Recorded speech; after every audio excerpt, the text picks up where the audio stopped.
اگلا سوال بھی بڑا اہم ہے جی.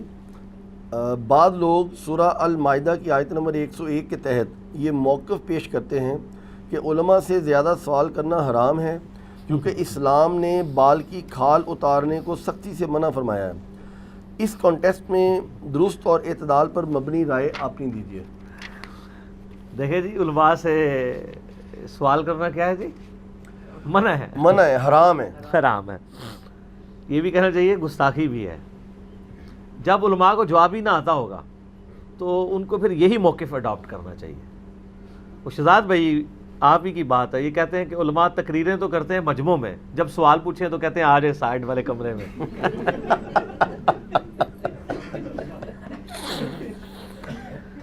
تقریر کرتے ہیں عوام الناس میں، سوالات کے جوابات دیتے ہیں کمرے میں اکرام مسلم کے ساتھ. ٹھیک ہے، کمرے جاندے ہو پھر تسی جدوں پڑھانے نا؟ جی جی بالکل. اچھا، سارے تو نہیں جا سکتے نا، مجمع ہی لے کے چلے جاتے ہیں. اچھا مجمع لے کے، یہ ویسے سب سے آسان طریقہ ہے بچنے کا کہ کلے نہ جاؤ، پورا مجمع ہی لے کے کمرے چلے جاؤ. تو پھر وہ رضوان بھائی والی بات کریں گے کہ انشاءاللہ رابطہ رہے گا. ٹھیک ہے جی، آپ کا سوال آ گیا، انشاءاللہ رابطہ رہے گا بعد میں. تو بال کی کھال اتارنا، یہ جو قرآن کی انہوں نے آیت پیش کی ہے نا سورۃ المائدہ کی، یہ بالکل آؤٹ آف کانٹیکسٹ انہوں نے پیش کی ہے، اور اپنی نااہلی کو چھپانے کے لیے اس طرح کی آپ لیم ایکسکیوزز ڈیوائز کر سکتے ہیں جی، کہ جب آپ کو سوالات کے جوابات ہی نہ آتے ہوں تو پھر آپ کہیں گے اچھا ایک طرف آپ ہی ہمیں کہانی کرا رہے ہوتے ہیں کہ علماء سے پوچھ کے چلیں، جب پوچھتے ہیں تو کہتے ہیں زیادہ نہیں پوچھنا، گستاخی ہے. دیکھیں کہانی کتنی زبردست ہے. کیوں؟ اس لیے کہ آپ نے کوئی ایسا سوال نہیں کرنا جو ہمارے عالم صاحب کے فرقے کے خلاف ہو یا ہمارے فرقے کے خلاف ہو، یا اس کا جواب دینے سے وہ کافر ہو جائیں، آری آ جائیں. تو اس کا پھر یہ بہتر یہ طریقہ پیچ ہی کھود دو کہ جی سوال کرنا ہی بہت بڑی گستاخی ہے. علماء آپ دیکھیں ابھی سوال ہو رہے ہوتے ہیں نا، الٹیمیٹلی جب آپ تھوڑا سا ان کے ساتھ کراس کوشچننگ کرنا شروع کریں نا، تھوڑی دیر بعد یہ کہتے ہیں آپ کو تمیز ہی نہیں علماء سے بات کرنے کی. یہ تو آپ کہیں بھی جملہ بول سکتے ہیں. اللہ کے فضل سے یہاں لوگ کس کس بدتمیزی کے لیول پہ اتر کے مجھ سے بات کرتے ہیں. کوئی بندہ ثابت کرے میں نے کبھی کسی کو کہا کہ آپ کو علماء سے بات کرنے کی تمیز ہی نہیں ہے. میں نے کبھی بھی کسی کو یہ نہیں کہا. کیوں کہیں؟ جو علم کی دنیا کے شاہ سوار ہوتے ہیں نا، وہ کسی کے انداز بیان کے اوپر، اس کے الفاظ کے چناؤ کے اوپر، اس کے بولنے کے سٹائل پہ نہیں جاتے ہیں، بلکہ صرف علم کی بات کو فالو کرتے ہیں. اور جن کو اپنی آخرت کی فکر ہوتی ہے کہ یار اس نے بڑی معقول بات کی ہے، یار مجھے تو نہیں یہ پتا تھی. میں نے آپ کو رمضان بھائی کا، رمضان کا ہی مہینہ ہے، رمضان بھائی کا واقعہ کئی بار سنایا ہے. وہ ایک حنفیوں کی مسجد میں چلے گئے، بریلوی یا دیوبندی کسی، تو انہوں نے عصر کی نماز، وہ کہتے ہیں میں نے امام صاحب کے پیچھے ادا کی، تو وہ سنت کے مطابق نماز پڑھتے تھے، رکوع میں جاتے وقت اور رکوع سے اٹھتے وقت رفع الیدین کرتے تھے. وہ کہتے ہیں بائی چانس میری نظر پڑی کہ وہ امام صاحب نے اپنے پاس مصلی کے ساتھ ایک ڈیسک رکھا ہے، اس پہ صحیح مسلم شریف رکھی ہوئی ہے. تو کہتے ہیں نماز پڑھ کے میں نے ان سے ادب سے سوال کیا کہ سر ابھی ابھی آپ نے جو مجھے نماز پڑھائی ہے نا،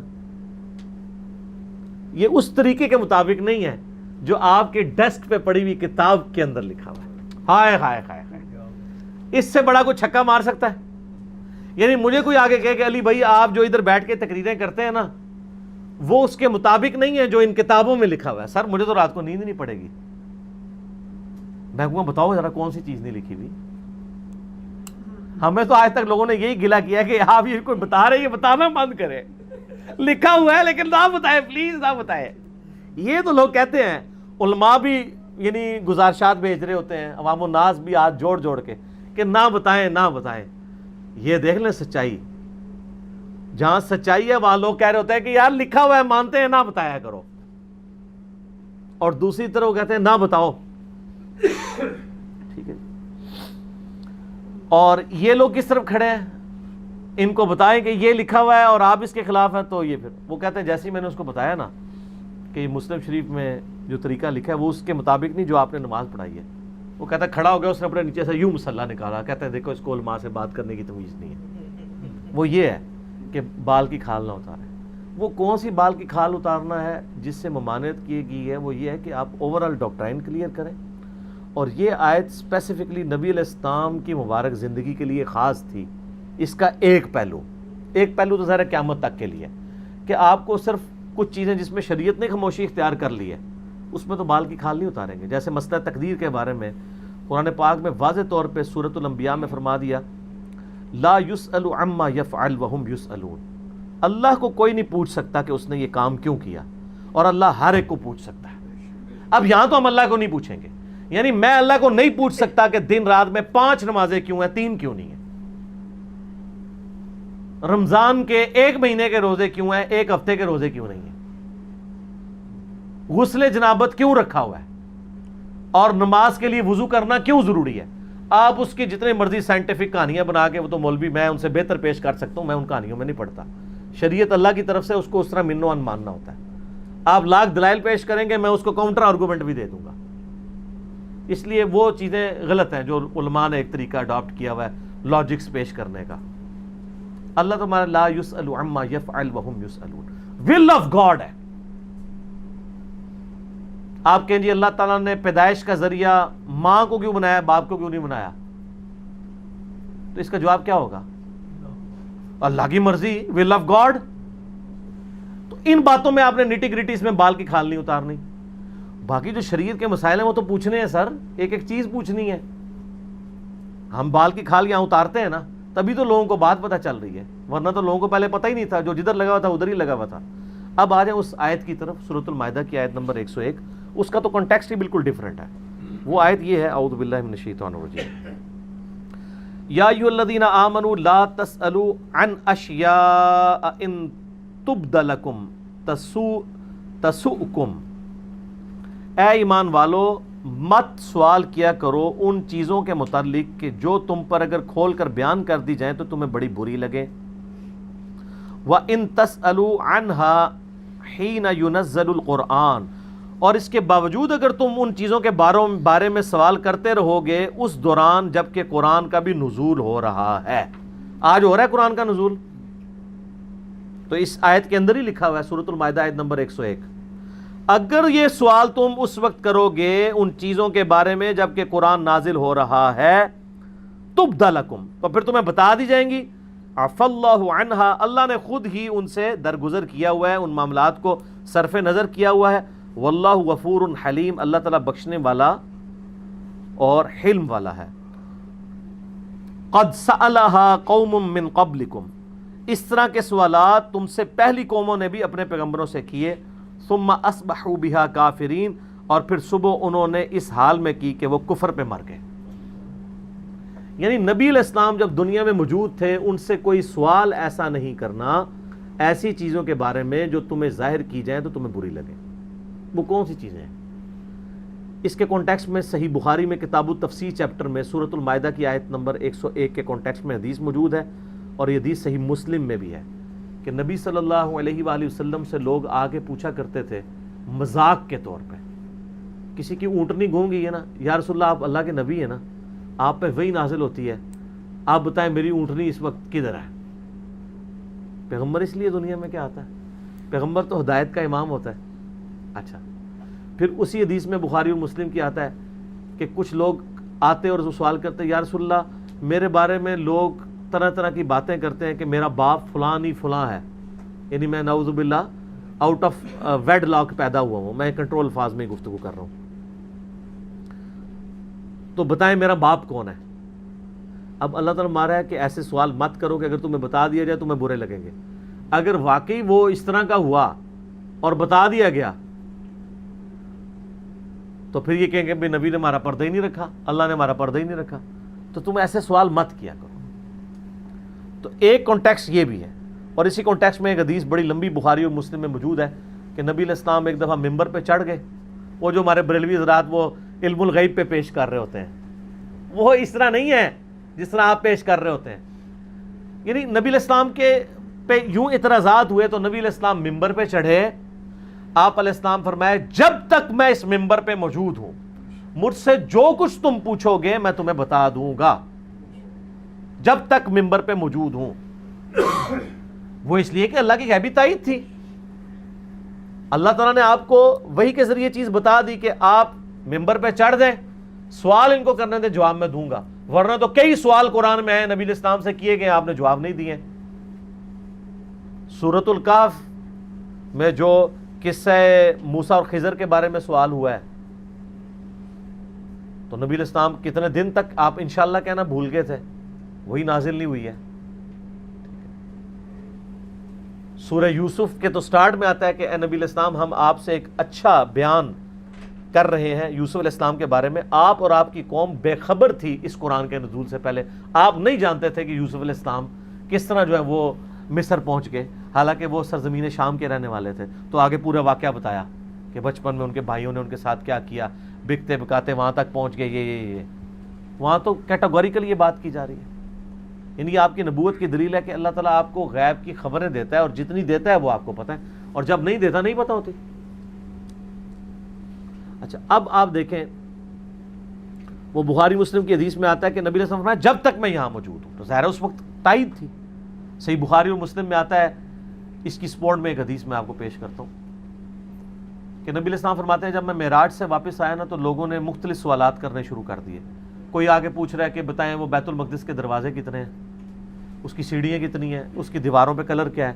اب ایک شخص ایک رات میں زندگی میں ایک دفعہ کہیں گیا ہے, وہ اتنی نیٹی گریٹیز بتا سکتا ہے؟ میں یہ یعنی پچھلے 10 سال سے سیڑھیاں چڑھ رہا ہوں, آپ مجھے پوچھیں کہ کتنی سیڑھیاں چڑھ کے آتے ہو تو میں نہیں بتا سکتا جب تک کہ گن نہ لوں. نبی علیہ السلام سے یہ سوال ہوا, آپ فرماتے ہیں میں اتنا پریشان ہوا کہ میں اعلان نبوت کے بعد کبھی اتنا پریشان نہیں ہوا تھا کہ میں ان کے سوالوں کے جواب نہیں دے پاؤں گا اور یہ مجھے کہیں گے یہ جھوٹ بول رہا ہے.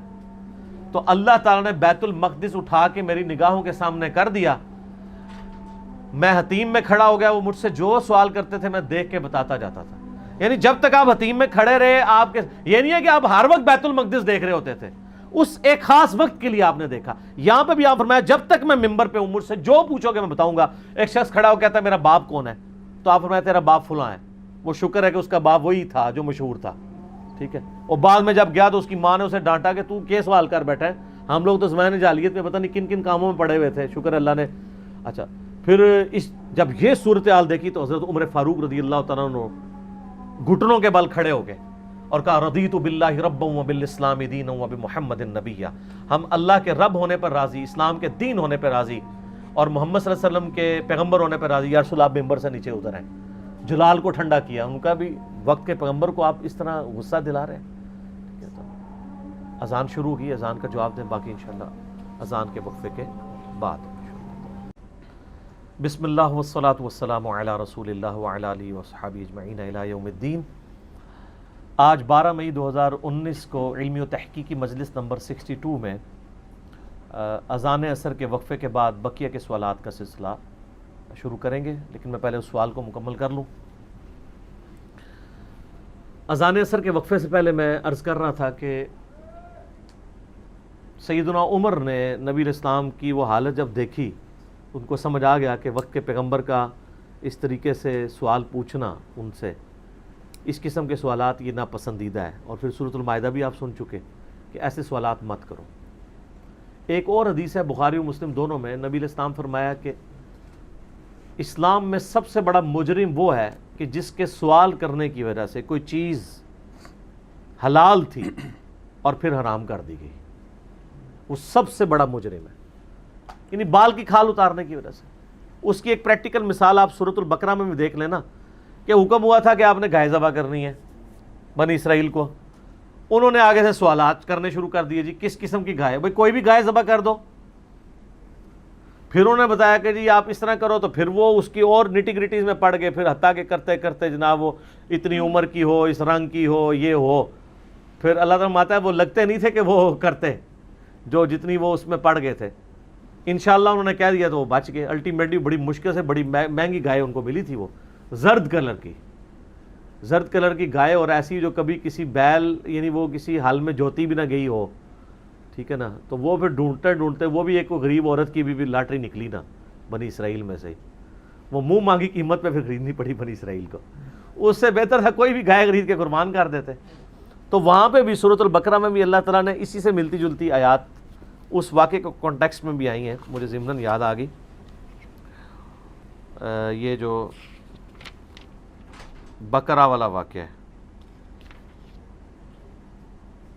اعوذ باللہ من الشیطان الرجیم، سورۃ البقرہ آیت نمبر 108 108، ام تریدون ان تسألوا رسولکم کما سئل موسیٰ من قبل، کیا تم چاہتے ہو کہ تم اسی طرح کے سوالات کرو اپنے رسول سے جس طرح کے موسیٰ کے ماننے والوں نے کیے تھے؟ وَمَن يَتَبَدَّلِ الْكُفْرَ بِالْإِيمَانِ فَقَدْ ضَلَّ سَوَاءَ السَّبِيلِ، جو کوئی ایمان کے بدلے کفر خرید لیتا ہے، ایمان ہاتھ سے دے کے کفر لے لیتا ہے، تو وہ گمراہی کے راستے میں پڑ گیا، دور جا بھٹکا۔ تو یہ اسی کانٹیکسٹ میں بات ہو رہی ہے۔ ایک اور حدیث صحیح مسلم شریف میں آتی ہے کہ نبی علیہ السلام نے فرمایا اللہ تعالیٰ نے تم پہ حج فرض کیا ہے۔ اب آپ نے بات شروع کی، ایک بندہ کھڑا ہو گیا، یا رسول اللہ ہر سال فرض ہو گیا ہے؟ کچھ ذرا زیادہ تیز مزاج کے لوگ بھی ہوتے ہیں نا۔ آپ علیہ السلام خاموش ہو گئے، دوسری بار تیسری بار 3 بار اس نے سوال کیا، نبی علیہ السلام خاموش۔ پھر تھوڑی دیر بعد آپ نے فرمایا کہ اس طرح سوال نہ کیا کرو، میں خود سے بات کلیئر کر دوں گا، اگر میری زبان سے ہاں نکل جاتا تو تم پہ ہر سال ہی حج فرض ہو جاتا۔ یہ جو بنی اسرائیل کے اوپر کئی شریعت کی پابندیاں آ گئی تھیں، وہ کس وجہ سے آئی تھی؟ وہ اپنے پیغمبروں کو تنگ کرتے تھے۔ یہ ہفتے کے دن والا جو ہمارا کلپ بھی چڑھا ہوا ہے، وہ بندر بن گئے تھے، اس میں بھی آتا ہے نا کہ اللہ نے ان کے فسق کے سبب ان کے اوپر ہفتے کے دن کا شکار حرام کیا تھا۔ ایک تو ڈیٹم لیول کی پابندیاں وہ تو ہیں، لیکن یہ والی جو پابندیاں ہوتی ہیں نا وہ پھر اس وجہ سے آتی ہیں۔ ہمارے ساتھ بھی یہ ہاتھ ہو چکا ہے، بخاری مسلم دونوں میں حدیث ہے، نبی علیہ السلام فرماتے ہیں مجھے اللہ تعالیٰ نے شب قدر دکھائی، پھر میں باہر نکلا تو میں نے 2 مسلمانوں کو لڑتے ہوئے دیکھا، تو اللہ نے مجھے بلا دی، اب تم اسے رمضان مبارک کی آخری عشرے کی طاق راتوں میں تلاش کرو۔ تو یہ اس طرح ہو جاتا ہے۔ تو اس لیے کہا جا رہا ہے کہ نبی علیہ السلام جب موجود ہیں، قرآن نازل ہو رہا ہے، کوئی اس قسم کی سوالات نہ کرو۔ اور یہی تعلق حلال اور حرام والے چکر میں بھی ہے، یہ یاد رکھیے گا۔ میں نے وہ بھینس، گھوڑا، گدھا، مرغی، انڈا یہ حلال ہے کہ نہیں، اس کے کانٹیکسٹ میں ایک کلپ ریکارڈ کروایا ہے ڈیٹیل، اس میں نے ابو داؤد کی ایک حدیث بتائی تھی جو ابن عباس کہتے ہیں کہ بھی اللہ تعالیٰ نے جو چیزیں اپنی کتاب میں حرام بیان کرنی تھی وہ کر دیں، ٹھیک ہے، جو باقی بیان نہیں کی ہیں ان کے بارے میں کوئی اللہ تعالیٰ مواخذہ نہیں کرے گا، وہ سب کی سب حلال ہی ہیں۔ اور قرآن سے مراد قرآن بھی ہے اور سنت میں بھی، جیسے نبی علیہ السلام کی مسلم شریف میں حدیث ہے کہ اللہ تعالیٰ نے نوکیلے دانتوں والے سارے درندے، چاہے وہ چرندوں میں ہوں پرندوں میں ہوں، حرام کر دیے۔ تو اب یہ تو بے شمار بن جائیں گے نا، جتنے بھی اڑنے والے پرندے ہیں جو جنگلی ہیں وہ سب کے سب حرام ہیں، جو گوشت خور ہیں، اور درندے بھی، جیسے اب کتا ہو گیا، ریچھ ہو گیا، شیر ہو گیا، یہ سارے کے سارے حرام ہو جائیں گے۔ لیکن جن چیزوں کے بارے میں نہیں کہا ہوا، مطلب کینگرو کا کوئی ذکر نہیں ہے، کینگرو حلال ہے، سبزی خور ہے، بس ٹھیک ہے کھائیں، کوئی مسئلہ نہیں۔ ویسے ہے بڑا مہنگا ہی لبے گا، دونوں لبے گا نہیں جہاں پہ ہوتے ہیں۔ تو جن چیزوں کے بارے میں نہیں بتایا گیا نا اس کے بارے میں سوال نہ کرو، سوال کرتے جائیں گے، پھنستے جائیں گے، پھنستے جائیں گے، پھنستے جائیں گے۔ تو یہ اس صورت میں سوال کرنا ہے جب نبی دنیا میں موجود ہوں۔ آج شریعت فریض ہو چکی ہے، آج تو آپ کی وہ بال کی کھال اتارنی ہوگی تو پتہ چلے گا کہ کون ٹھیک ہے کون غلط ہے۔ آج کی ڈیٹ میں بال کی کھال جو اتارنا منع ہے وہ یہ ہے کہ آپ کو کتاب و سنت سے دلیل دے دی جائے، دل بھی ٹھک جائے، بات سمجھ بھی آ جائے، پھر بھی آپ اس بات کو نہ ماننے کے لیے بیچ میں سے اس طریقے سے آپ شرارت بازی کرنا شروع کر دیں، وہ آج بھی منع ہے۔ اس کا یہ مطلب نہیں سوال کرنا ہی منع ہو گئے ہیں، یہ تو کہتے ہیں سوال ہی نہ کریں ہمارے علماء سے، یعنی ہم تو بڑے ایک معصومانہ سوال کر سکتے ہیں نا۔ مثال کے طور پہ میں علماء دیوبند سے یہ معصومانہ سوال کر سکتا ہوں، آپ بھی کر سکتے ہیں کہ یہ بتائیے کہ آپ کے بزرگوں نے جو لکھا ہے کہ ہم بزرگان دین کے سینوں اور قبروں سے فیض لینے کے قائل ہیں، مگر اس طریقے پہ نہیں جو عوام میں رائج ہے، بلکہ اس طریقے سے جو خواص کو معلوم ہے۔ تو ہم علماء سے پوچھ کے چلتے ہوئے پوچھتے ہیں یہ خواص کو کون سا طریقہ اللہ نے بتایا ہے کسی کے سینے اور قبر سے فیض نکالنے کا۔ یعنی سینے سے پھر یہی ہوگا کہ کوئی بزرگ آپ کو جپھی ڈالے گا، سینے سے سینہ ملے گا اور علم ٹرانسفر ہو جائے گا۔ یہی طریقہ ہو سکتا ہے نا پھر خواص کا. عام آدمی کا تو طریقہ سینے سے یہی ہے کہ آپ حافظ قرآن ہیں تو آپ کہیں گے جو آپ کے قرآن سینے میں ہے مجھے بھی وہ کچھ سکھا دیں. یہ خواص کا طریقہ کون سا ہے؟ قبر سے فیض حاصل کرنے کا خواص کا طریقہ کون سا ہے؟ عوام کا تو ہمیں پتہ ہے وہ قبر والے سے جا کے مانگتے ہیں. خواص کا طریقہ بتائیں. اور خواص بھی یہی کچھ ہی کرتے رہے ہیں. عوام میں جو کچھ رائج ہے یہ خواص نہیں رائج کیا ہوا ہے. وہ پھر میں نے ایک ریسرچ پیپر لکھا ریسرچ پیپر نمبر 6 قبروں سے فیض کے عقیدے کا تحقیقی جائزہ. اس میں نے علماء دیوبند کے بڑے بڑے بزرگوں کا بتایا کہ وہ قبروں سے جا کے مانگا کرتے تھے ڈائریکٹلی. پھر میں نے کہا آپ تو ہمیں نہیں بتا رہے شرم کے مارے خواص کا طریقہ, ہم خود ہی بتا دیتے ہیں آپ کو. تو ان سے وہ کہتے ہیں اس طرح کے سوال ہم سے نہیں کرنے. لیکن میں آپ کو بتاؤں تبدیلی آ رہی سر, آ گئی تبدیلی. ہم کتنے عرصے سے رونا رو رہے تھے کہ فضائل اعمال کے اندر یہ کہانیاں لکھی ہوئی ہیں, میرے کلپ چڑھ چڑھ کے.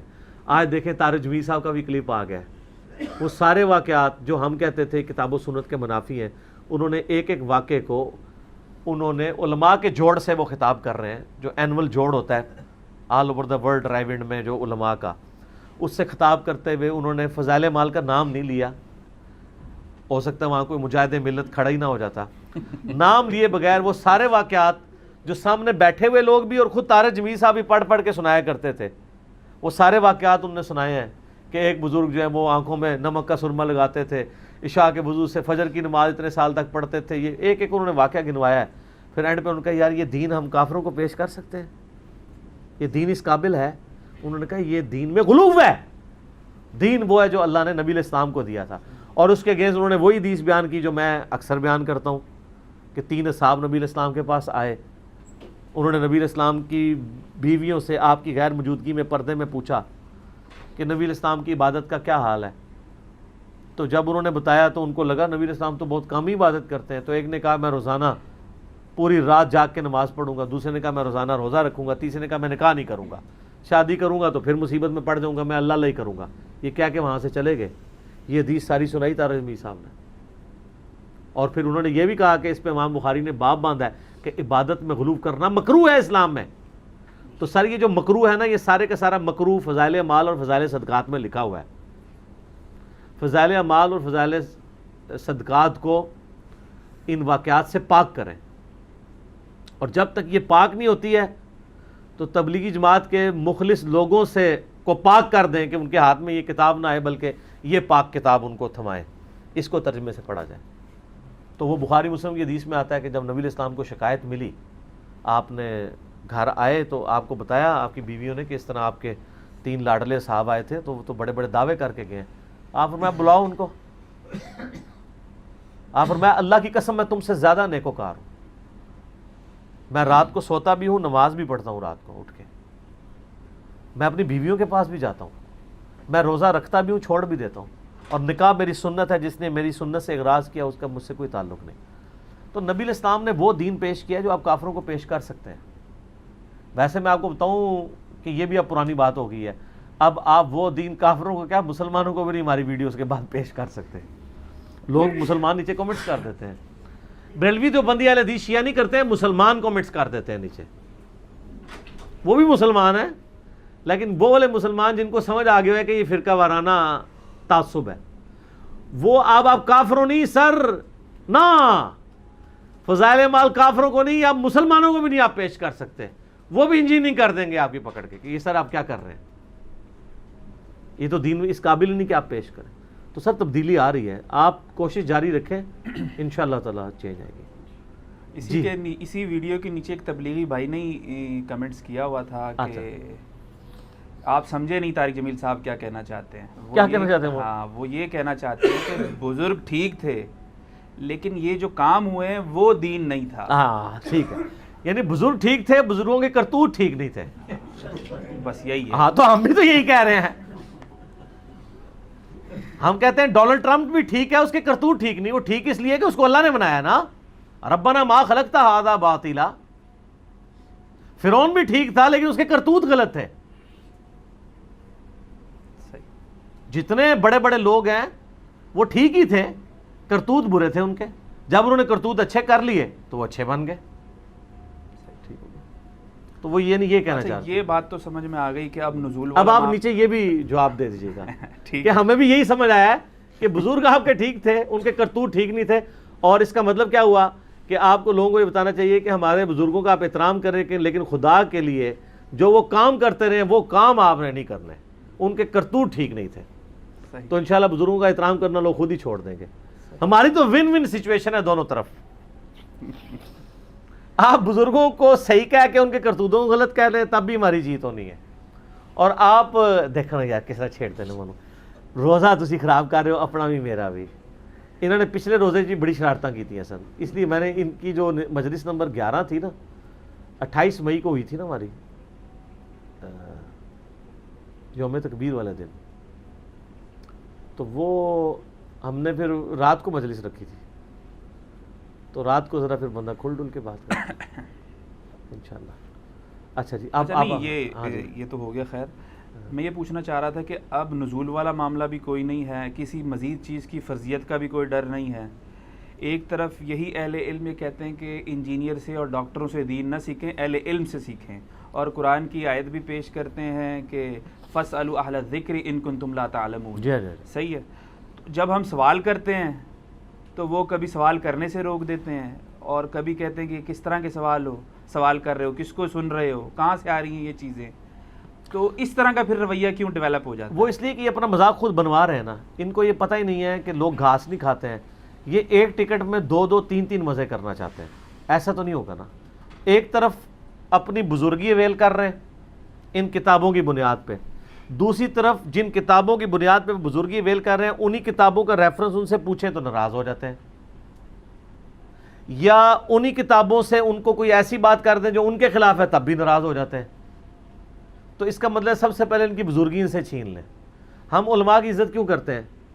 کیا اس وجہ سے کہ ان کی داڑھی لمبی ہے، یا پیٹ ان کا زیادہ نکلا ہوا ہے، یا باقی لوگ جو ہیں وہ بریانی کی 1 پلیٹ کھاتے ہیں وہ 3 کھا سکتے ہیں،